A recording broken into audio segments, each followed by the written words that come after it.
মান কানা ইউরিদুল ইজ্জাতা ফালিল্লাহিল ইজ্জাতু জামিআ। আল্লাহ বলে, ও আমার নবী আপনি জানিয়ে দেন, মান কানা ইউরিদুল ইজ্জা, কেউ যদি ইজ্জতওয়ালা হতে চায়, কেউ যদি সম্মানওয়ালা হতে চায়, দুনিয়ার মানুষ আমাকে মহব্বত করবে, ভালোবাসবে, সম্মান করবে, এটা যদি কেউ চায়, সে যেন মনে করে ফালিল্লাহিল ইজ্জাতু জামিআ, সব ধরনের ইজ্জত এবং সম্মানের মালিক একমাত্র কে? সম্মান এবং ইজ্জতের মালিক হলো একমাত্র আল্লাহ। জোর করে সম্মানিত হওয়া যায়, কিন্তু হৃদয়ের রাজ্য দখল করা যায় না। জোরে বলেন ঠিক না বা ঠিক? এই কিছুদিন আগে যারা বাংলাদেশে দাবড়াইয়া বেড়াইছে, এখন পালাইছে, এদেরকেও তো মানুষ সম্মান করত কি করত না? কথা বলে না? সম্মান করত, ইজ্জত করত, উপরে উপরে ক্ষমতার জন্য ভয়, কিন্তু মানুষের হৃদয় জয় করা, ভালোবাসা তারা অর্জন করতে পারে নাই, বিদায় পালাইয়া যাওয়া লাগছে। জোরে বলেন ঠিক না বা ঠিক? মানুষের হৃদয় অর্জন করা লাগবে। ইসলাম হলো আদর্শের নাম। ইসলাম এমন কোন আদর্শ শিখায় না তলোয়ার চালাইয়া, মানুষকে ভয় দেখাইয়া, মানুষকে ক্ষমতার দাপট দেখাইয়া মানুষের কাছে সম্মান অর্জন করো, এইটা ইসলাম বলে না। কত মানুষ সম্মানিত হয়, দেখলে সেলুইট দেয়, কিন্তু দিল থেকে আসলে তাদেরকে মহব্বত করে না। দিল থেকে মহব্বত করছে কাকে? মুহাম্মাদুর রাসূলুল্লাহ সাল্লাল্লাহু আলাইহি ওয়াসাল্লাম রাহমাতুল লিল আলামিন বলেন, ও আমার উম্মতেরা আদর্শবান হও। আল্লাহ পাক রব্বুল আলামিন আমাকে উত্তম আদর্শবান বানাইছেন। আল্লাহ বলে, ইন্নাকা লাআলা খুলুকিন আযীম। দুনিয়ার ভিতরে সর্বশ্রেষ্ঠ আদর্শের মালিক হলো আল্লাহর রাসূল। জোরে বলেন ঠিক না ঠিক? আল্লাহ পাক রব্বুল আলামিন বলে, ইন্নাকা লাআলা খুলুকিন আযীম। আমি আল্লাহ আপনাকে খুলুকে আযীম, শ্রেষ্ঠ আদর্শবান বানাইছি। আল্লাহর রাসূল মুহাম্মদুর রাসূলুল্লাহ সাল্লাল্লাহু আলাইহি ওয়াসাল্লাম মসজিদে নববীতে বসা। আল্লাহর রাসূল মুহাম্মদুর রাসূলুল্লাহ সাল্লাল্লাহু আলাইহি ওয়াসাল্লাম রাহমাতুল লিল আলামিন মসজিদে নববীতে সাহাবায়ে কেরামদেরকে নিয়ে বসা। এমন অবস্থায় একজন ইহুদি ঢুকলো।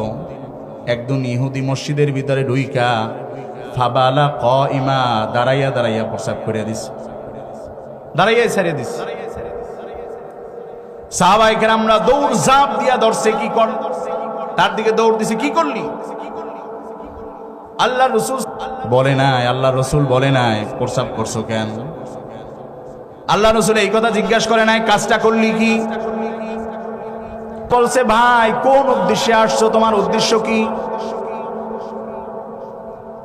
ইহুদি বলে, ও গো আল্লাহর নবী, আমি শুনছি আপনি নাকি নবী দাবি করেন, আকাশের মালিক, আসমানের মালিক নাকি আপনাকে নবুয়ত দান করছে। শাম থেকে শুনছি আসমানের মালিক নাকি আপনার সাথে কথা বলেন,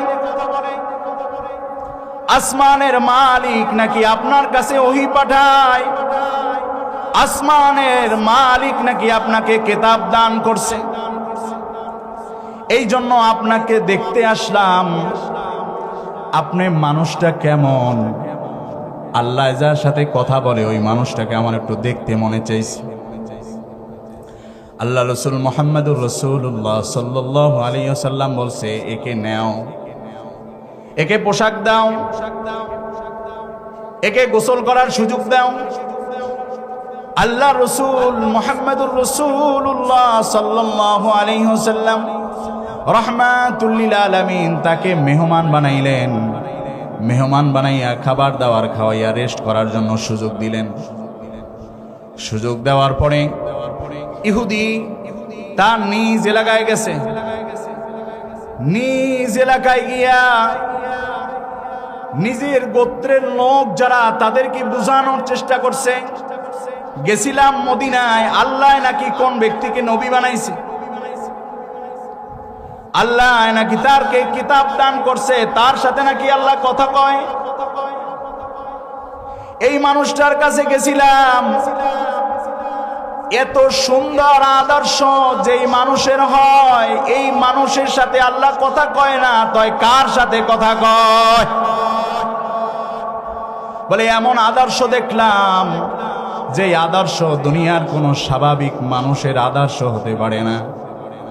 চলো চলো আমার ভাইরা, সেই আল্লাহ নবীর কাছে যাই, আল্লাহকে পাওয়ার জন্য আল্লাহ নবীর হাতে আমরা বায়াত হয়ে যাই। নিজের গোত্রের মহিলা পুরুষ মিলাইয়া 300 লোক নিয়ে আল্লাহ রসুলের দরবারে মদিনায় হাজির হয়েছে। মদিনার সামনে হাজির হইয়া মদিনার মসজিদের সামনে দাঁড়াইছে। আল্লাহ রসুল ডাকতেছে, আয়, আজকে আবার কি উদ্দেশ্য নিয়ে আসছো? ইহুদি বলে, ওগো আল্লাহর নবী,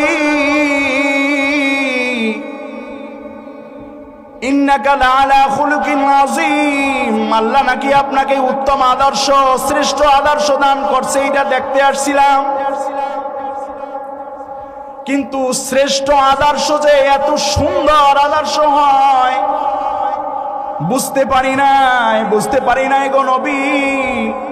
শরীয়তের রশি গলায় পড়াইয়া আমাকে কালিমা পড়াইয়া মুসলমান বানাইয়া দেন।